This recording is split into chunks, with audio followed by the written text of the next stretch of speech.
ಮನುಷ್ಯ ಸಂಬಂಧಗಳನ್ನು ಬೆಳಕಿಗೆ ತರಲು ಹವಣಿಸಿದ ವಚನ ಸಾಹಿತ್ಯ. ವಚನ ಮತ್ತು ವಚನಕಾರರ ವೈಚಾರಿಕ ಚಿಂತನೆಗಳು ಎಂದೆಂದಿಗೂ ಸಮಕಾಲೀನವಾಗಿ ನೆಲೆ ನಿಲ್ಲುತ್ತವೆ. ಇವು ಧಾರ್ಮಿಕ ಚಳುವಳಿಗಳ ಒಂದು ಉಪ ಉತ್ಪನ್ನವಾಗಿ ರಚನೆಯಾಗಿವೆ. ಇಂತಹ ವಚನಗಳ ಬಗ್ಗೆ ತಿಳಿಸುವ ಕಾರ್ಯಕ್ರಮವನ್ನು ಆಲಿಸುವುದರ ಜೊತೆಗೆ ಆಚರಿಸಿ ಅಳವಡಿಸಿಕೊಳ್ಳುವ ಕಾರ್ಯಕ್ರಮವೇ ವಚನ ವೈಭವ. ಈ ಕಾರ್ಯಕ್ರಮದ ಪ್ರಸ್ತುತಿ ರಮಣಶ್ರೀ ಉತ್ತೇಜನ ಪ್ರಶಸ್ತಿ ಪುರಸ್ಕೃತರು ಹಾಗೂ ಶೃಂಗೇರಿ ಶಂಕರ ಮಠದ ಸಮಾಜಶ್ರೀ ಪ್ರಶಸ್ತಿ ಪುರಸ್ಕೃತರಾದ ನಂಜನಗೂಡಿನ ಯೋಗ ಮಹಾಮನೆಯ ಪ್ರಧಾನ ಶಿಕ್ಷಕರು ಹಾಗೂ ಸಾವಿರಾರು ವಚನಗಳು ಕಂಠಸ್ಥಗೊಂಡಿರುವ ಶ್ರೀಯುತ ಪ್ರಕಾಶ್ ಜಿ ಉಡಿಗಾಲರವರು.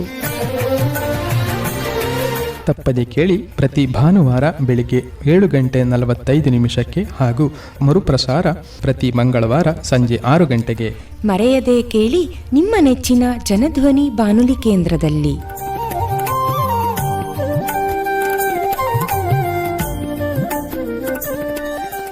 ಓಂ ಶ್ರೀ ಗುರುಬಸವಲಿಂಗಾಯ ನಮಃ. ವಚನ ಎನ್ನುವ ಪದದ ಬಳಕೆ ಖ್ಯಾತಿಯನ್ನು ಪಡೆದದ್ದು 12ನೇ ಶತಮಾನದಲ್ಲಿ ಎಂದರೆ ತಪ್ಪಾಗಲಾರದು. ವಚನವೆಂದರೆ ಮಾತು, ನುಡಿ ಎಂದು ಸರಳವಾಗಿ ಹೇಳಬಹುದು. ಆದರೆ ಶಿವಶರಣರ ದೃಷ್ಟಿಯಲ್ಲಿ ಅದು ಕೇವಲ ನುಡಿಯಲ್ಲ, ಅನುಭಾವದ ನುಡಿಗುಚ್ಛ. ಬರಿ ಮಾತಲ್ಲ, ನಡೆದು ತೋರಿಸಿದ ಮಾತಿನ ಗಂಟು. 12ನೇ ಶತಮಾನದ ಶರಣರು ನಡೆ ನುಡಿ, ನುಡಿ ನಡೆಯನ್ನು ಒಂದಾಗಿಸಿದಂತಹ ಶ್ರೇಷ್ಠರು. ಅಂದಿನ ಸಮಾಜ ನುಡಿದಂತೆ ನಡೆಯುವ ಶ್ರೇಷ್ಠ ಸಂಸ್ಕೃತಿಯನ್ನು ಮುಂದಿನ ಪೀಳಿಗೆಗೆ ಬಿಟ್ಟು ಹೋದರು ಹಾಗೂ ತೋರಿಸಿಕೊಟ್ಟರು. ವಚನ ಆ ಸಂಸ್ಕೃತಿಯ ದ್ಯೋತಕವಾಗಿ ಇಂದಿಗೂ ನಮ್ಮ ಮುಂದೆ ನೆಲೆ ನಿಂತಿದೆ. ಶರಣರು ಅಸಮಾನತೆ, ಅನ್ಯಾಯದ ವಿರುದ್ಧ ಚಳುವಳಿ ಮಾಡಿದರು. ವಚನಗಳ ಮೂಲಕ ತಮ್ಮ ಅಭಿಪ್ರಾಯಗಳನ್ನು ತಿಳಿಸಿದರು. ಅಂದಿನ ಸಮಾಜದಲ್ಲಿ ಇದ್ದಂತಹ ಮೂಢನಂಬಿಕೆ, ಜಾತಿ ಪದ್ಧತಿ, ಮೇಲು ಕೀಳು, ವರ್ಗ ವರ್ಣಭೇದ, ಅವೈಜ್ಞಾನಿಕತೆ ಹೀಗೆ ಬಹುಮುಖವಾಗಿ ಚಿಂತನೆ ಮಾಡಿರುವುದನ್ನು ನಾವು ವಚನಗಳ ಮೂಲಕ ಅರಿಯಬಹುದಾಗಿದೆ. ಇದು ವಾಸ್ತವದ ನೆಲೆಗಟ್ಟಿನ ಮೇಲೆ ನಿಂತಹ ಚಿಂತನೆಗಳಾಗಿವೆ. ವಚನ ಎನ್ನುವ ಪದವು 12ನೇ ಶತಮಾನದಲ್ಲಿ ವಚನ ಸಂಸ್ಕೃತಿಯಾಗಿ, ವಚನ ಚಳುವಳಿಯಾಗಿ, ವಚನ ವಿಜ್ಞಾನವಾಗಿ ಬಹುಮುಖ ಆಶಯಗಳೊಂದಿಗೆ ಕಾಣಿಸಿಕೊಂಡಿದೆ. ಅಂದಿನ ಬಸವಯುಗದ ವಚನಗಳನ್ನು ಇಂದಿನ ಬಸವೋತ್ತರ ಯುಗದ ಸಂದರ್ಭಕ್ಕೆ ಹೋಲಿಸಿದರೆ ಸಾಮಾಜಿಕ ವ್ಯವಸ್ಥೆಯಲ್ಲಿ ಅನೇಕ ಬದಲಾವಣೆಗಳಾಗಿದ್ದರೂ ಕೂಡ ನೈತಿಕತೆಯ ವಿಚಾರದಲ್ಲಿ ವ್ಯಕ್ತಿ ಇನ್ನೂ ಕೆಳಮಟ್ಟದಲ್ಲೇ ಇದ್ದಾನೆ ಎಂದರೆ ತಪ್ಪಾಗಲಾರದು. ಅಂದು ಅಕ್ಷರಸ್ಥರ ಪ್ರಮಾಣ ಕಡಿಮೆ ಇತ್ತು. ಮಹಿಳೆಯರಂತೂ ಹೆಚ್ಚು ಅನಕ್ಷರಸ್ಥರಾಗಿದ್ದರು. ಆದರೆ ಇಂದು ಮಹಿಳೆಯರು ಸೇರಿ ಹೆಚ್ಚು ಜನರು ಅಕ್ಷರಸ್ಥರಾಗಿದ್ದಾರೆ. ಆದರೆ ಅಕ್ಷರ ಅವರಿಗೆ ಅನ್ನವನ್ನು ತಂದುಕೊಡುತ್ತಿದೆ. ಬದುಕು ಭೋಗದಿಂದ ಕೂಡಿರಬಹುದು, ಆದರೆ ಬದುಕಿನಲ್ಲಿ ಶಾಂತಿ, ನೆಮ್ಮದಿ ಇದೆಯೇ ಎಂದರೆ ಇಲ್ಲ ಎಂದೇ ಹೇಳಬಹುದು. ಆದರೆ ಅಂದಿನ 12ನೇ ಶತಮಾನ ಶಾಂತಿ, ನೆಮ್ಮದಿ, ತೃಪ್ತಿಯ ಜೀವನಕ್ಕೆ ಹೆಚ್ಚು ಒತ್ತು ಕೊಟ್ಟಿತ್ತು. ಭೋಗ ಜೀವನಕ್ಕಿಂತ ಯೋಗ ಜೀವನ ಮುಖ್ಯ ಎಂದು ಅದರೆಡೆಗೆ ಸಾಗಿದ್ದನ್ನು ನಾವು ಕಾಣಬಹುದು. ಇಂದಿನ ಸಮಾಜದಲ್ಲಿ ವ್ಯಕ್ತಿಗಳು ತಮ್ಮ ವೈಯಕ್ತಿಕ ಬದುಕು, ಜೀವನಕ್ಕಾಗಿ ವ್ಯಕ್ತಿಗತವಾಗಿ ಶ್ರಮಿಸುತ್ತಿದ್ದಾನೆ. ಆದರೆ ಅಂದು ಸಮಾಜ, ಸಮುದಾಯದ ಏಳಿಗೆಗಾಗಿ ಪ್ರತಿಯೊಬ್ಬರು ದುಡಿದರು. ಕಾಯಕವೇ ಕೈಲಾಸ ಎಂದು ಪ್ರತಿಯೊಬ್ಬರು ದುಡಿಯಬೇಕು. ದುಡಿಮೆಯೇ ದೇವರು, ದಾಸೋಹವೇ ಅದರ ಫಲ ಎಂದು ಸಾರಿದರು. ದೇಹವೇ ದೇಗುಲ ಎಂದು ದೇವರನ್ನು ದೇಹದಲ್ಲಿ ಧರಿಸಿ ದೇವರಂತಾಗಲು ತಿಳಿಸಿದರು. ಹೀಗೆ ಶರಣರು ತಮ್ಮದೇ ಆದಂತಹ ರೀತಿಯಲ್ಲಿ ಹೊಸ ಬದುಕನ್ನು ಕಂಡುಕೊಂಡರು. ಅದರ ಮೂಲಕ ಸಮಾಜದಲ್ಲಿ ಶಾಂತಿಯನ್ನು, ಸಮಾನತೆಯನ್ನು ತರುವಲ್ಲಿ ಯಶಸ್ವಿಯಾಗಿದ್ದರು. ಹಾಗಾಗಿಯೇ ಇಂದಿಗೂ ಕೂಡ ಶರಣರು ಮತ್ತು ಅವರ ವಚನಗಳು ಹಸಿರಾಗಿ ಉಳಿಯಲು ಸಾಧ್ಯವಾಗಿದೆ. ಎಲ್ಲರ ಮನೆ ಮನಗಳಲ್ಲಿ ನೆಲೆಸಿದೆ. ಇಂದಿನ 68ನೆಯ ನುಡಿ ಸಂಚಿಕೆಯಲ್ಲಿ ನಾವು ಇಂದು ಶರಣ ಮನಸಂಧ ಮಾರಿತಂದೆಯವರ ವಚನಗಳ ವಿಚಾರಗಳನ್ನು ತಿಳಿಯಲು ಪ್ರಯತ್ನ ಮಾಡೋಣ. ಸಮಗ್ರ ವಚನ ಸಂಪುಟದ 8ನೇ ಆವೃತ್ತಿಯಲ್ಲಿ ಡಾಕ್ಟರ್ BR ಹಿರೇಮಠರವರು ಮನಸಂಧ ಮಾರಿತಂದೆಯವರ 101 ವಚನಗಳನ್ನು ಸಂಪಾದನೆ ಮಾಡಿ ವಚನ ವ್ಯಾಸಂಗಿಗಳಿಗೆ ಅನುಕೂಲ ಮಾಡಿಕೊಟ್ಟಿದ್ದಾರೆ. ಮನಸಂಧ ಮಾರಿತಂದೆಯವರ ವಚನಗಳು ಚಿಕ್ಕದಾಗಿದ್ದರೂ ಕೂಡ ವಿಚಾರಪೂರ್ಣವಾಗಿದೆ. ಮನದಲ್ಲಿ ಚಿಂತನಕ್ಕೆ ಎಡೆಮಾಡಿಕೊಡುತ್ತದೆ. ಅಂದನ ಸಮಾಜದಲ್ಲಿ ಉನ್ನತ ಜಾತಿ ಎಂದು ಭಾವಿಸಿದ್ದವರ ಆಚಾರ ವಿಚಾರ ನಡೆ ನುಡಿ ಇವುಗಳಲ್ಲಿನ ಓರೆ ಕೋರೆಗಳನ್ನು ನೇರವಾಗಿ ತಿಳಿಸುವ ಆತ್ಮಸ್ಥೈರ್ಯ ಅವರಲ್ಲಿರುವುದನ್ನು ನಾವು ವಚನ ಸಾಹಿತ್ಯದ ಮೂಲಕ ಗಮನಿಸಬಹುದಾಗಿದೆ. ಅವರ ಕೆಲವು ವಚನಗಳ ವಿಚಾರಗಳನ್ನು ತಿಳಿಯಲು ಪ್ರಯತ್ನ ಮಾಡೋಣ. ಒಂದು ವಚನ ಹೀಗಿದೆ: ಆಯವಲ್ಲದ ಟಾವನ್ ಇರಿದೆಡೆ ಸಾವುಂಟೆ, ಜ್ಞಾನವಿಲ್ಲದ ಪೂಜೆ, ಸದ್ಭಾವವಿಲ್ಲದ ಭಕ್ತಿ, ಧ್ಯಾನವಿಲ್ಲದ ಜಪ ಇವು ಮುನ್ನ ವಾಯಬಹುದಕ್ಕೆ ಮುನ್ನವೇ ಮನಸಂದಿತ್ತು ಮಾರೇಶ್ವರ, ಮನಸಂದಿತ್ತು ಮಾರೇಶ್ವರ. ಮಾರಿತಂದೆಯವರು ಹೇಳುತ್ತಾರೆ, ದೇಹದಲ್ಲಿ ಸರಿಯಾದ ಸ್ಥಳಕ್ಕೆ ಕತ್ತಿಯಿಂದ ಚೂರಿಯಿಂದ ಇರಿದರೆ ಮಾತ್ರ ಸಾವು ಬರುವುದೇ ಹೊರತು ಇಲ್ಲವಾದಲ್ಲಿ ಸಾವು ಬಾರದು. ಕೇವಲ ದೇಹಕ್ಕೆ ಗಾಯವಾಗಬಹುದು, ಘಾಸಿಯಾಗಬಹುದು ಅಷ್ಟೇ ಎನ್ನುತ್ತಾರೆ. ಅದೇ ರೀತಿ ಭಗವಂತನನ್ನು ಪೂಜಿಸುತ್ತೇನೆಂದು ಸರಿಯಾದ ರೀತಿಯಲ್ಲಿ ಪೂಜಿಸದಿದ್ದಲ್ಲಿ ಭಗವಂತ ಒಲಿಯುವುದಾದರೂ ಹೇಗೆ ಎನ್ನುತ್ತಾರೆ. ಅದಕ್ಕೆ ಅವರು ಹೇಳುತ್ತಾರೆ, ಸುಜ್ಞಾನವನ್ನೊಳಗೊಂಡು ಪೂಜಿಸಬೇಕು. ಸುಜ್ಞಾನವಿಲ್ಲದ ಪೂಜೆ ಅದು ಪೂಜೆಯಾಗಲಾಗದು, ಅದು ಯಾಂತ್ರಿಕತೆಯ ಪೂಜೆಯಾಗುತ್ತದೆ ಎನ್ನುತ್ತಾರೆ. ಹಾಗೆಯೇ ಆ ಪೂಜೆಯಲ್ಲಿ ಸತ್ ಚಿಂತನೆಯುಳ್ಳ ಭಾವ, ಶ್ರದ್ಧೆ, ನಿಷ್ಠೆ, ವಿಶ್ವಾಸವುಳ್ಳಂತಹ ಭಕ್ತಿ ಇರಬೇಕು ಎನ್ನುತ್ತಾರೆ. ಶ್ರದ್ಧೆ ಇಲ್ಲದೆ ಮಾಡಿದಂತಹ ಪೂಜೆ ಅದು ವ್ಯರ್ಥ ಎಂದು ಬಿಡುತ್ತಾರೆ ಮಾರಿತಂದೆಯವರು. ಮುಂದೆ ಹೇಳುತ್ತಾರೆ, ಕೈಯಲ್ಲಿ ಜಪಮಾಲೆ ಇರಿಸಿಕೊಂಡು ಎಣಿಸುತ್ತಾ ಮನದಲ್ಲಿ ಭಗವಂತನಿಲ್ಲದೆ ಬರೀ ಜಪದಲ್ಲಿ ಭಗವಂತನಿದ್ದರೆ ಸಾಲದು, ಆ ಜಪದಲ್ಲಿ ಭಗವಂತನ ಧ್ಯಾನವಿರಬೇಕು. ಅಂದರೆ ಭಗವಂತ ಮನದಲ್ಲಿ ನೆಲೆಗೊಂಡಿರಬೇಕು. ಆಗ ಮಾತ್ರ ಅದು ನಿಜ ಪೂಜೆ, ನಿಜ ಧ್ಯಾನ. ಇಲ್ಲವಾದಲ್ಲಿ ಮಾಡುವುದೆಲ್ಲವೂ ವ್ಯರ್ಥ ಎಂದು ಬಿಡುತ್ತಾರೆ. ಹಾಗೆ ಹೇಳುತ್ತಾರೆ, ಬೇಕಾದ ಹಾಗೆ ಭಗವಂತನನ್ನು ಪೂಜಿಸಿ ಧ್ಯಾನಿಸಲು ಸಾಧ್ಯವಿಲ್ಲ ಎನ್ನುತ್ತಾರೆ ಮಾರಿತಂದೆಯವರು. ಹೀಗೆ ಹೇಳುವ ಮೂಲಕ ಅಂಧಶ್ರದ್ಧೆಯಿಂದ ಮಾಡುವಂತಹ ಪೂಜೆಯನ್ನು ಖಂಡಿಸಿದ್ದಾರೆ. ನಿಜ ಪೂಜೆ ಹೇಗಿರಬೇಕು ಎನ್ನುವುದನ್ನು ತಿಳಿಸುವ ಪ್ರಯತ್ನ ಮಾಡಿದ್ದಾರೆ. ಮತ್ತೊಂದು ವಚನದಲ್ಲಿ ಪೂಜೆಯ ಫಲ ಹೇಗಿರುತ್ತದೆ ಎನ್ನುವುದನ್ನು ಹೀಗೆ ತಿಳಿಸುತ್ತಾರೆ. ಅವರು ಹೇಳುತ್ತಾರೆ, ಕಂಗಳಿಂದ ಕಂಡೆಹನೆಂದೆಡೆ ಅಲ್ಲಿಗೆ ಪರಿಪೂರ್ಣ ನೀನು, ಚಿತ್ತದಿಂದ ನೆನೆದೆಹನೆಂದೆಡೆ ಅಚ್ಚೊತ್ತಿದಂತಿಹೆನಿ, ನಾ ನೀನೆಂಬ ಭಾವ ಬೇರಾದಲ್ಲಿ ನೆನಹಿಂಗೆ ಒಡಲಿಲ್ಲ ಮನಸಂದಿತ್ತು ಮಾರೇಶ್ವರ, ನೆನಹಿಂಗೆ ಒಡಲಿಲ್ಲ ಮನಸಂದಿತ್ತು ಮಾರೇಶ್ವರ. ಅವರು ಹೇಳುತ್ತಾರೆ, ಕಣ್ಣುಗಳಿಂದ ಭಗವಂತನನ್ನು ಕಂಡರೆ ಪರಿಪೂರ್ಣ ದೊರೆತಂತೆ. ಇಲ್ಲಿ ಭಗವಂತ ಎಂದರೆ ಅದೊಂದು ಮಾನವೀಯ ಶಕ್ತಿ, ಅರಿವಿನ ಬೆಳಕು.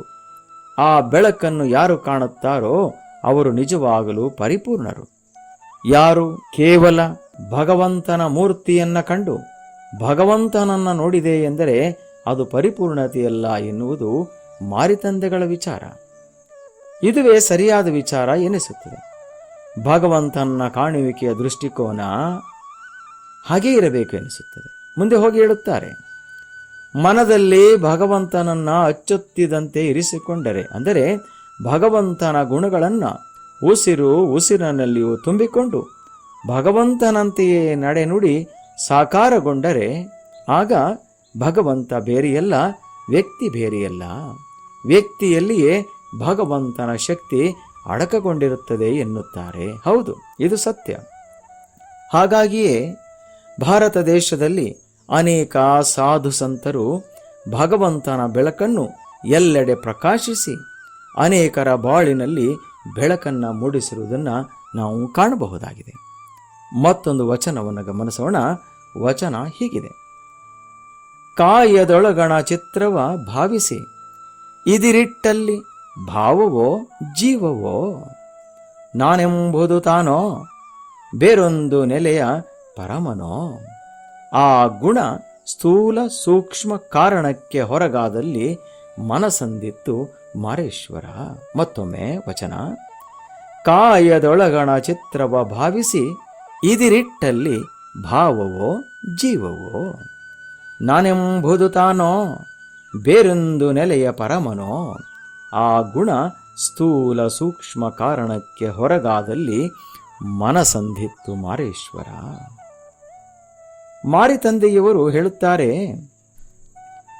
ನಾವು ನಮಗೆ ಅನ್ನಿಸಿದ ಹಾಗೆ ಪರಮಾತ್ಮನ ಚಿತ್ರವನ್ನು ಭಾವಿಸಿ ಅದನ್ನು ನಮ್ಮ ಎದುರಿಗೆ ಇಟ್ಟು ಪೂಜಿಸಿದಲ್ಲಿ ಆ ಪರಮಾತ್ಮ ನಮ್ಮ ಭಾವನೆಯ ಪರಮಾತ್ಮನಲ್ಲದೆ ಅವನಲ್ಲಿ ಜೀವವಿದೆಯೇ ಎಂದು ಪ್ರಶ್ನೆ ಮಾಡಿಬಿಡುತ್ತಾರೆ. ಇದು ಸತ್ಯ. ಹಾಗಾಗಿ ಅವರು ಹೇಳುತ್ತಾರೆ, ವ್ಯಕ್ತಿಯು ಭಾವಿಸಿದ ದೇವನು ದೇವನೇ ಅಥವಾ ಅವನಿಗೊಂದು ಬೇರೆಯೇ ಬೆಳಕಿನ ನೆಲೆ ಇದೆಯೇ, ಇದನ್ನು ಮೊದಲು ಅರಿಯಬೇಕು ಎನ್ನುತ್ತಾರೆ. ಹಾಗಾಗಿ ಅವರು ಹೇಳುತ್ತಾರೆ, ಮನುಷ್ಯನಲ್ಲಿ ಸ್ಥೂಲ ಸೂಕ್ಷ್ಮ ಮತ್ತು ಕಾರಣ ಎನ್ನುವ ದೇಹವನ್ನು ಮೀರಿ ನಿಂತಂತಹವನು ಮಾತ್ರ ಭಗವಂತನನ್ನ ಅರಿಯಲು ಸಾಧ್ಯ.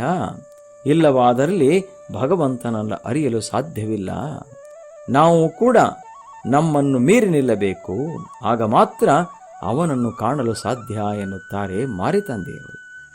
ಹೀಗೆ ಹೇಳುವ ಮೂಲಕ ಮಾರಿತಂದೆಯವರು ಪರಮಾತ್ಮ ಸಾಕಾರನೋ ನಿರಾಕಾರನೋ ತಿಳಿಯದು, ಆದರೆ ಅವನೊಂದು ಶಕ್ತಿ, ಅವನೊಂದು ಬೆಳಕು ಎನ್ನುವುದನ್ನು ಮೊದಲು ನೀನು ಅರಿ ಎಂದು ಬಿಡುತ್ತಾರೆ.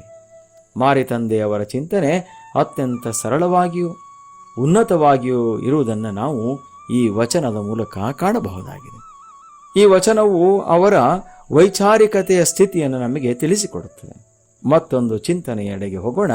ವಚನ ಹೀಗಿದೆ: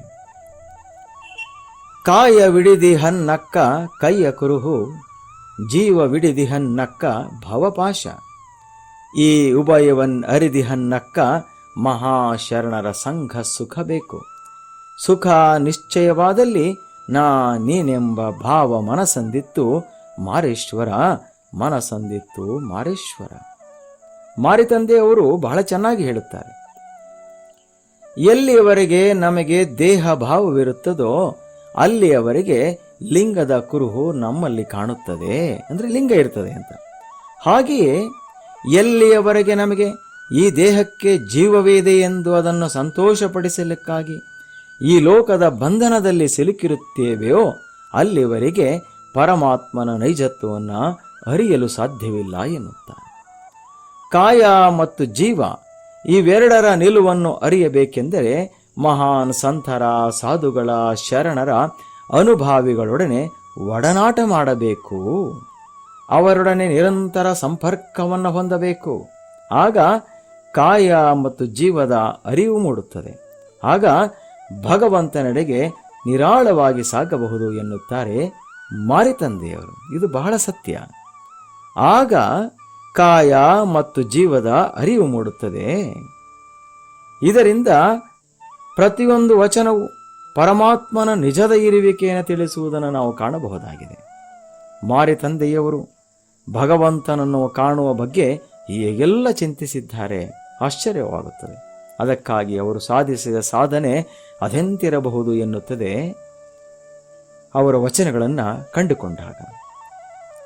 ಮತ್ತೊಂದು ವಚನದಲ್ಲಿ ಹೀಗೆ ಹೇಳುತ್ತಾರೆ: ಕಾಯ ವಿಡಿದಿಹನ್ನ ಭರ, ಶಿವಭಕ್ತಂಗೆ ಕಾಯಕವೇ ಕೈಲಾಸ, ಕಾಯಕವಿಲ್ಲದವನ ಅರಿವು ವಾಯವಾಯಿತು, ಅಡುಗೂಲಿಯ ಮನೆಯಂತೆ ಗಡಿಗೆಯ ಗಂಜಿಯಾಸೆ ಬೇಡ, ಕೊಡುವರೆಂದೊಬ್ಬರ ಮನೆಗೆ ಅಡಿಗಡಿಗೆ ಹೋಗಬೇಡ, ಇಂತಿವರಡಿಯ ಕಾಬುದಕ್ಕೆ ಮೊದಲೇ ಅಡಗಿದೆಯಲ್ಲ ಮನಸ್ಸಂದ ಮಾರೇಶ್ವರ, ಮನಸ್ಸಂದ ಮಾರೇಶ್ವರ.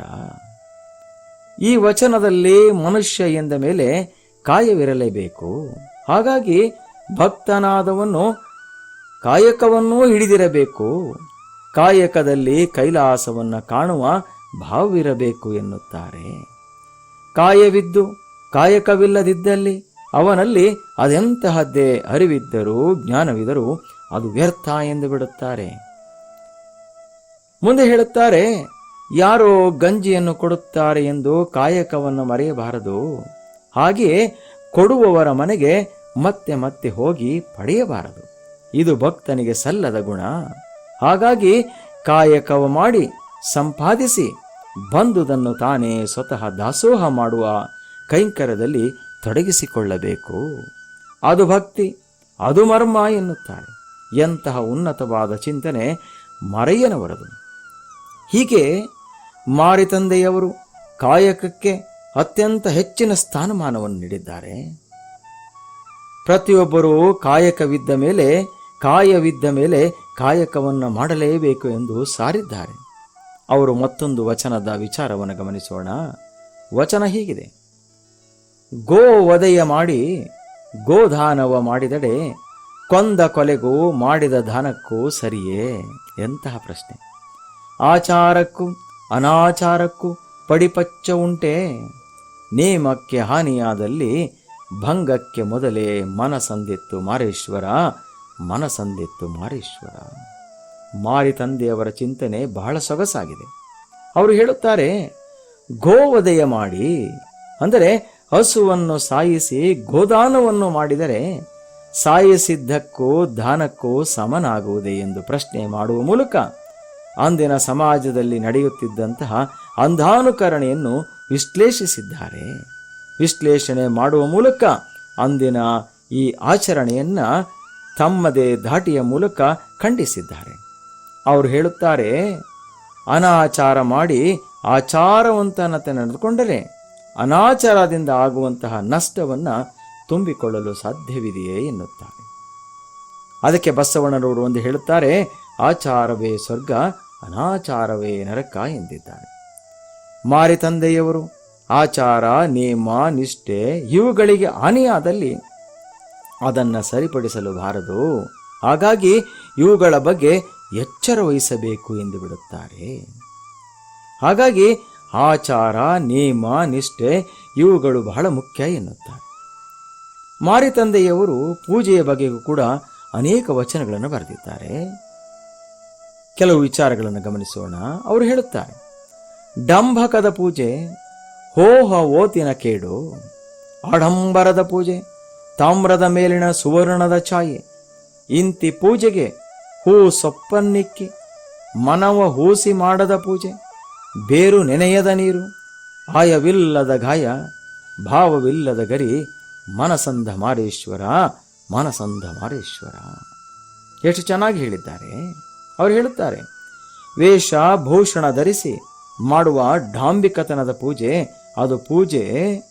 ಹೋತನನ್ನು ಶೃಂಗಾರ ಮಾಡಿ ನಂತರ ದೇವರ ಮುಂದಿರಿಸಿ ಅದರ ತಲೆಯನ್ನು ಕತ್ತರಿಸಿ ಮತ್ತೆ ಅದನ್ನು ಅಡುಗೆ ಮಾಡಿ ತಿನ್ನುವ ತಾಮಸದ ಪೂಜೆ ಎಂದು ಬಿಡುತ್ತಾರೆ ಡಾಂಬಿಕ ತತ್ವನ ಪೂಜೆಯನ್ನು.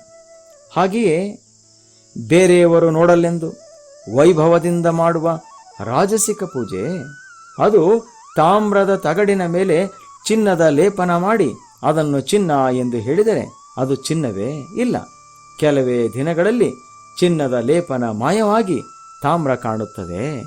ಅದೇ ರೀತಿ ಆಡಂಬರದ ಪೂಜೆಯೂ ಸಹ ಎನ್ನುತ್ತಾರೆ ಮಾರಿತಂದೆಯವರು. ಅದೆಂತಹ ಉದಾಹರಣೆ ಕೊಟ್ಟಿದ್ದಾರೆ. ಮುಂದೆ ಹೇಳುತ್ತಾರೆ, ಪೂಜೆಗೆ ಹೂಪತ್ರಗಳನ್ನಿಟ್ಟು ನಿಜವಿಲ್ಲದ ಮನಸ್ಸನ್ನು ನೀಡಿ ಮಾಡಿದ ಪೂಜೆ ಅದು ಗಿಡಕ್ಕೆ ನೀರನ್ನು ಎರೆದೆನೆಂದರೂ ಅದು ಬೇರಿಗೆ ತಾಕದೆ ಕೇವಲ ಗಿಡಕ್ಕೆರೆದರೆ ಏನು ಪ್ರಯೋಜನವೋ ಅಂತಹದ್ದು ಎಂದು ಬಿಡುತ್ತಾರೆ. ಮುಂದೆ ಹೋಗಿ ಹೇಳುತ್ತಾರೆ, ಆಯವಿಲ್ಲದ ಗಾಯ, ಭಾವವಿಲ್ಲದ ಗರಿ ಎನ್ನುತ್ತಾರೆ. ಅಂದರೆ ದೇಹದಲ್ಲಿ ಆದ ಗಾಯಕ್ಕೆ ಸರಿಯಾಗಿ ಶುಶ್ರೂಷೆ ಮಾಡಿದರೆ ಮಾತ್ರ ಅದು ವಾಸಿಯಾಗುತ್ತದೆ. ಅದನ್ನು ಬಿಟ್ಟು ಸರಿಯಾಗಿ ಗಮನಿಸದೇ ಇದ್ದಲ್ಲಿ ಆ ಗಾಯ ಅವನ ಹಿಡಿತಕ್ಕೆ ಸಿಕ್ಕದೆ ಗಾಯ ದೇಹಕ್ಕೆ ಕಂಟಕ ತರುವಂತೆ ಡಂಬಕದ ಪೂಜೆಯೂ ಕೂಡ ಎನ್ನುತ್ತಾರೆ. ಅದು ಅರಿವಿನಿಂದ ಕೂಡಿದ ಪೂಜೆಯಾಗುವುದಿಲ್ಲ ಎಂದು ಬಿಡುತ್ತಾರೆ. ಹಾಗೆಯೇ ಭಾವವಿಲ್ಲದ ಗರಿ ಎಂದರೆ ಸುಂದರವಾದಂತಹ ಉತ್ತಮವಾದಂತಹ ಭಾವನೆಗಳಿಂದ ಕೂಡಿದರೆ ಅವನ ಮಾನಸಿಕ ಸ್ಥಿತಿ ಎತ್ತರದಲ್ಲಿರುತ್ತದೆ. ಅದನ್ನೇ ಇಲ್ಲಿ ಗರಿ ಎನ್ನಲಾಗಿದೆ.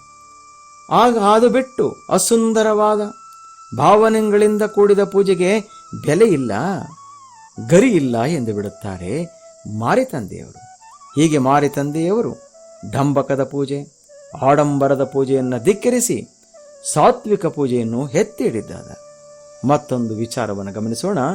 ವಚನ ಹೀಗಿದೆ: ಖ್ಯಾತಿ ಲಾಭಕ್ಕೆ ಮಾಡುವಾತ ಭಕ್ತನಲ್ಲ, ಢಂಬಕಕ್ಕೆ ಡೊಂಬರಂತೆ ತಿರುಗುವ ಜಂಗಮವಲ್ಲ. ತನು ತಲೆ ಬತ್ತಲೆಯಾಗಿ ಮನ ತ್ರಿವಿಧ ಆಸೆ ಉಳ್ಳನಕ್ಕ ವಿರಕ್ತನಾಗಲು ಸಾಧ್ಯವಿಲ್ಲ. ಇಂತಿ ಗುಣವ ಸಂಪಾದಿಸುವನ್ನಕ್ಕ ಎನಗೆ ಮುಕ್ತಿ ಎಂಬ ಬಟ್ಟೆ ಇಲ್ಲ. ನೀ ಸತ್ತೆ ನಾ ಕೆಟ್ಟೆ ಮನಸಂದಿತ್ತು ಮಾರೇಶ್ವರ. ಪೂಜೆಯನ್ನು ಸಾತ್ವಿಕ, ರಾಜಸಿಕ ಮತ್ತು ತಾಮಸಿಕ ಎಂದು 3 ವಿಭಾಗ ಮಾಡಲಾಗಿದೆ. ಇಲ್ಲಿ ಮಾರತಂದೆಯವರು ರಾಜಸಿಕ ಪೂಜೆಯ ಬಗ್ಗೆ ಮಾತನಾಡಿರುವುದನ್ನು ಕಾಣಬಹುದಾಗಿದೆ. ಅವರು ಹೇಳುತ್ತಾರೆ, ಹೆಸರು ಖ್ಯಾತಿಗಾಗಿ ಮಾಡುವಂತಹ ಆಡಂಬರದ ಭಕ್ತಿ ಅದು ಭಕ್ತಿಯಾಗಲು ಸಾಧ್ಯವಿಲ್ಲ ಎಂದು ಬಿಡುತ್ತಾರೆ. ಪ್ರಸ್ತುತ ಸಮಾಜದಲ್ಲಿ ಇನ್ನೊಬ್ಬರ ತೋರ್ಪಡಿಕೆಗಾಗಿ ಮಾಡುವಂತಹ ಪೂಜೆ ಹೆಚ್ಚಾಗುತ್ತಿರುವುದನ್ನು ನಾವು ಈಗ ಕಾಣಬಹುದಾಗಿದೆ. ಪೂಜೆಯನ್ನು ಅತ್ಯಂತ ವೈಭವೀಕರಿಸಿ ಮಾಡುವ ಮೂಲಕ ತಮ್ಮ ಶ್ರೀಮಂತಿಕೆಯನ್ನು, ಅಧಿಕಾರವನ್ನು ತೋರ್ಪಡಿಸಿಕೊಳ್ಳುತ್ತಿರುವುದನ್ನು ನಾವು ಇಂದಿನ ಸಮಾಜದಲ್ಲಿ ಕಾಣಲಾಗುತ್ತದೆ. ಇದು ಸಲ್ಲ ಎನ್ನುತ್ತಾರೆ ಮಾರಿತಂದೆಯವರು. ಇದನ್ನೇ ಬಸವಣ್ಣನವರು ಕೂಡ ಮಾಡುವಂತಿರಬೇಕು, ಮಾಡದಂತಿರಬೇಕು, ಮಾಡುವ ಮಾಟದೋಳು ತಾನಿಲ್ಲದಿರಂತಿರಬೇಕು, ಕೂಡಲ ಸಂಗಮ ದೇವನ ನೆನೆಯುತ್ತ ನೆನೆದಿರಬೇಕು ಎಂದು ಬಿಟ್ಟಿದ್ದಾರೆ. ಇದನ್ನು ಇಂದಿನ ಸಮಾಜ ಅರ್ಥ ಮಾಡಿಕೊಳ್ಳಬೇಕಿದೆ. ಮುಂದೆ ಹೇಳುತ್ತಾರೆ, ಜಂಗಮದ ಬಗ್ಗೆ ಮಾತನಾಡಿದ್ದಾರೆ. ಅವರು ಹೇಳುತ್ತಾರೆ, ಜೀವನ ಸಾಗಿಸುವುದಕ್ಕಾಗಿ ಊರೂರು ತಿರುಗುತ್ತಾ ಜನರಿಗೆ ಏನೇನೋ ತೋರಿಸುತ್ತಾ ಹೊಟ್ಟೆ ಹೊರೆಯುವ ಡೊಂಬರಂತೆ ಜಂಗಮರು ಬದುಕಿಗಾಗಿ ಊರೂರು ತಿರುಗುವುದು ಎಷ್ಟು ಸರಿ? ಅವರನ್ನು ಜಂಗಮ ಎಂದು ಹೇಳಲು ಬರುವುದಿಲ್ಲ ಎನ್ನುತ್ತಾರೆ. ಅವರು ಹೇಳುತ್ತಾರೆ, ಜಂಗಮನೆಂದರೆ ಸಮಾಜದ ಬೆಳಕು. ಸಮಾಜದಲ್ಲಿ ಬೆಳಕನ್ನು ಬಿತ್ತಿ ಬೆಳಕನ್ನು ಬೆಳೆಯಬೇಕು. ಅಲ್ಲಮರಿ ಹೇಳುವಂತಹ ಮಾತು. ಅದನ್ನು ಬಿಟ್ಟು ತನ್ನ ಮೂಲ ಗುಣಗಳನ್ನು ಅಳಿಯದೆ ಅನೀತಿ, ಅನ್ಯಾಯವನ್ನು ಬಿತ್ತಿ ಸಮಾಜದಲ್ಲಿನ ಕೊಳಕನ್ನು ಬೆಳೆದು ಆ ಬೆಳಸಿನಲ್ಲಿ ಬದುಕು ನಡೆಸುವುದಾದರೆ ಅವ ಜಂಗಮ ಹೇಗಾದನೋ? ಸಾಧ್ಯವಿಲ್ಲ. ಅವನು ಶರಣ ಕುಲಕ್ಕೆ ಕಂಟಕ ಎಂದು ಬಿಡುತ್ತಾರೆ. ಕೇವಲ ತಲೆಯನ್ನು ಬೋಳಿಸಿ ದೇಹಕ್ಕೆ ಕಾವಿಯನ್ನು ಧರಿಸಿದರೆ ಸಾಲದು. ಮನಸ್ಸು, ಹೆಣ್ಣು, ಹೊನ್ನು, ಮಣ್ಣು ಎನ್ನುವಂತಹ ತ್ರಿವಿಧದ ಆಸೆಯನ್ನು ಬಿಡಬೇಕು. ಆಗ ಮಾತ್ರ ಅವನನ್ನು ವಿರಕ್ತ ಎನ್ನಬಹುದು ಎನ್ನುತ್ತಾರೆ. ಹೀಗೆ ನಾವು ಗುಣಗಳ ಮೂಲಕ ಭಕ್ತ, ಜಂಗಮ, ವಿರಕ್ತರಾಗಬೇಕೇ ಹೊರತು ಹೆಸರಿಗೆ ಭಕ್ತ, ಜಂಗಮ, ವಿರಕ್ತನಾದರೆ ಸಾಲದು ಎಂದು ಹೇಳುವ ಮೂಲಕ ಮನಸಂದ ಮಾರಿತಂದೆಯವರು ಆ ಗುಣಗಳನ್ನು ಸಂಪಾದಿಸುವವರೆಗೆ ಎನಗೆ ಮುಕ್ತಿ ಪಥ ದೊರೆಯುವುದಿಲ್ಲ. ಇನ್ನು ಸಾಧನೆ ಇಲ್ಲದ ಆ ಮಾರ್ಗದಲ್ಲಿ ನೀನಂತೂ ಇರುವುದೇ ಇಲ್ಲ. ಇನ್ನು ಜಗದಲ್ಲಿ ನಾನಿದ್ದು ನಾನಿಲ್ಲ, ಹುಟ್ಟಿ ಪ್ರಯೋಜನವೇ ಇಲ್ಲ ಎಂದು ಬಿಡುತ್ತಾರೆ. ಎಂತಹ ಮಾತು! ನಾನಿದ್ದು ನಾನಿಲ್ಲ, ನೀನಂತೂ ಇಲ್ಲವೇ ಇಲ್ಲ. ಯಾವಾಗ? ಅವಗುಣಗಳಿದ್ದಾಗ. ಎಂತಹ ಮಾತುಗಳು ಮಾರಿತಂದೆಯವರದು! ಅವರ ಚಿಂತನೆ ಅನುಭಾವಿಕವಾಗಿದೆ. ಮನಸಂದ ಮಾರಿತಂದೆಯವರ ಸಾಧನೆ ಹೇಗಿರಬೇಕು ಎನ್ನುವುದು ಇಂತಹ ವಚನಗಳ ಮೂಲಕ ತಿಳಿಯುತ್ತದೆ. ಮತ್ತೊಂದು ವಚನ ಹೀಗಿದೆ: ಕೂರ್ಮನ ಮೋಹ, ಉರಗನ ಧ್ಯಾನ, ವಿಹಂಗನ ಚಿತ್ತ, ಪಿಪೀಲಿಕನ ಜ್ಞಾನ, ಮಯೂರನ ಎಚ್ಚರಿಕೆ, ದಯಾಪರನ ಸರ್ವಗುಣ, ಉಭಯ ಒಳಿದವನ ನಿರ್ಮೋಹ, ಅಪ್ರಮಾಣನ ವಿಶ್ವಾಸ, ಕುರುಹು ದೋರುವುದಕ್ಕೆ ಮುನ್ನವೇ ಮನಸಂದಿತ್ತು ಮಾರೇಶ್ವರ, ಮನಸಂದಿತ್ತು ಮಾರೇಶ್ವರ. ಅವರು ಹೇಳುತ್ತಾರೆ, ಸಾಧನೆ ಅದು ಹೇಗಿರಬೇಕು ಎನ್ನುವುದನ್ನು ವಚನ ಸಾಹಿತ್ಯದಲ್ಲಿ ಬಿಡಿ ಬಿಡಿಯಾಗಿ ಹೇಳಿಕೊಂಡು ಹೋಗಿದ್ದಾರೆ. ಸಾಧನೆ ಕೂರ್ಮನ ಮೋಹದಂತಿರಬೇಕು ಎನ್ನುತ್ತಾರೆ. ಅಂದರೆ ಆಮೆ ಹೇಗೆ ತನ್ನ ದೇಹಕ್ಕೆ ಅದ್ಭುತವಾದಂತಹ ಕವಚವನ್ನು ಹೊಂದಿ ತನ್ನ ದೇಹವನ್ನು ಅತ್ಯಂತ ಮೋಹದಿಂದ ರಕ್ಷಿಸಿಕೊಳ್ಳುತ್ತದೋ ಅಂತಹ ಸಾಧನೆ ನಮ್ಮದಾಗಬೇಕು. ನಾವು ಕೂಡ ನಮ್ಮ ಪೂಜೆಗೆ, ನಮ್ಮ ಉನ್ನತೀಯವಾದಂತಹ ಸದ್ಗುಣಗಳಿಗೆ ಯಾವುದೇ ಅಡ್ಡಿ ಆತಂಕ ಬಾರದ ಹಾಗೆ ಅತ್ಯಂತ ಮೋಹದಿಂದ ಅದನ್ನು ಕಾಪಾಡಿಕೊಳ್ಳುವ ಮನಸ್ಸಿನ ರಕ್ಷಕ ಕವಚವನ್ನು ನಿರ್ಮಾಣ ಮಾಡಿಕೊಳ್ಳಬೇಕು ಎಂದು ಬಿಡುತ್ತಾರೆ. ಮುಂದೆ ಹೇಳುತ್ತಾರೆ, ಹಾವಿನ ಧ್ಯಾನ ಅಂದರೆ ಹೇಗೆ ಹಾವು ಪುಂಗಿಯ ನಿನಾದಕ್ಕೆ ಮೈಮರೆಯುತ್ತದೋ ಹಾಗೆ ಮನುಷ್ಯ ಭಕ್ತಿಯ ನಾದಕ್ಕೆ ಮೈಮರೆಯುವ ಸಾಧನೆ ಮಾಡಬೇಕು ಎನ್ನುತ್ತಾರೆ. ಮುಂದೆ ಹೇಳುತ್ತಾರೆ, ವಿಹಂಗನ ಚಿತ್ತದಂತೆ ಅಂದರೆ ಹೇಗೆ ಪಕ್ಷಿ ಆಕಾಶದಲ್ಲಿ ಸ್ವತಂತ್ರವಾಗಿ ಹರಡುತ್ತಿದ್ದರೂ ಕೂಡ ಅದು ತನ್ನ ಗಮನವನ್ನು ಭೂಮಿಯಲ್ಲಿರುವಂಥ ಆಹಾರದ ಮೇಲೆ ಇಟ್ಟಿರುತ್ತದೆ. ಆ ರೀತಿ ನಾವು ಕೂಡ ಈ ಜಗದಲ್ಲಿ ಎಲ್ಲಿಯೇ ಇದ್ದರೂ ಎಲ್ಲಿಯೇ ನೆಲೆಸಿದ್ದರೂ ಕೂಡ ಭಗವಂತನ ಸಾಕ್ಷಾತ್ಕಾರದೆಡೆಗೆ ನಮ್ಮ ಗಮನವನ್ನು ಹರಿಸುವೆಡೆಗೆ ನಮ್ಮ ಚಿತ್ತವಿರಬೇಕು ಎನ್ನುತ್ತಾರೆ.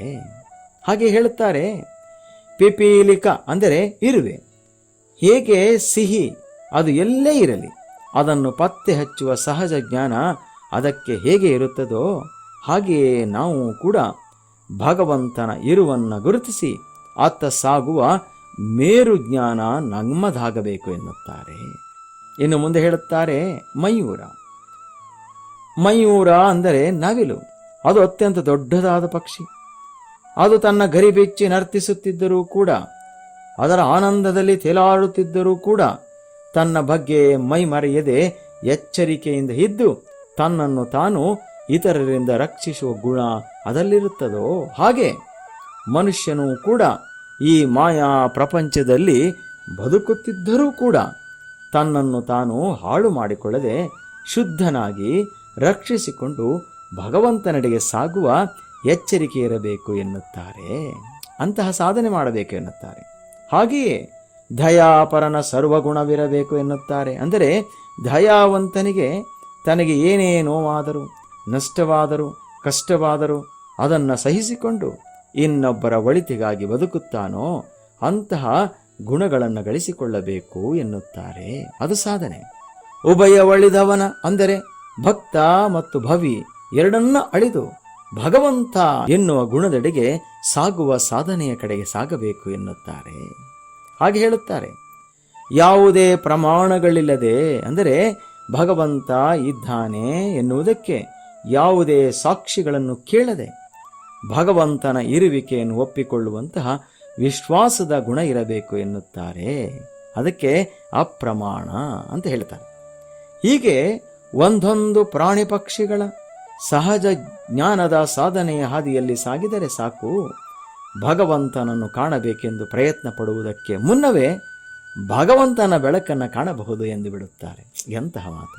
ಹೀಗೆ ಮಾರಿತಂದೆಯವರು ಪರಮಾತ್ಮನ ಬೆಳಕನ್ನು ಕಾಣುವ ವಿಚಾರವನ್ನು ತಮ್ಮ ಅನೇಕ ವಚನಗಳ ಮೂಲಕ ವಿಧ ವಿಧವಾದ ರೀತಿಯಲ್ಲಿ ನಮಗೆ ತಿಳಿಸಿದ್ದಾರೆ.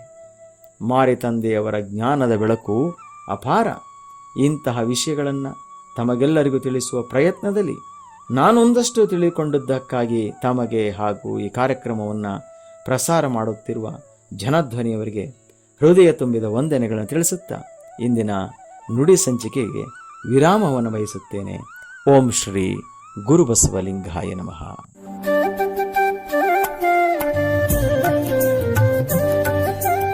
ಮನುಷ್ಯ ಸಂಬಂಧಗಳನ್ನು ಬೆಳಕಿಗೆ ತರಲು ಹವಣಿಸಿದ ವಚನ ಸಾಹಿತ್ಯ. ವಚನ ಮತ್ತು ವಚನಕಾರರ ವೈಚಾರಿಕ ಚಿಂತನೆಗಳು ಎಂದೆಂದಿಗೂ ಸಮಕಾಲೀನವಾಗಿ ನೆಲೆ ನಿಲ್ಲುತ್ತವೆ.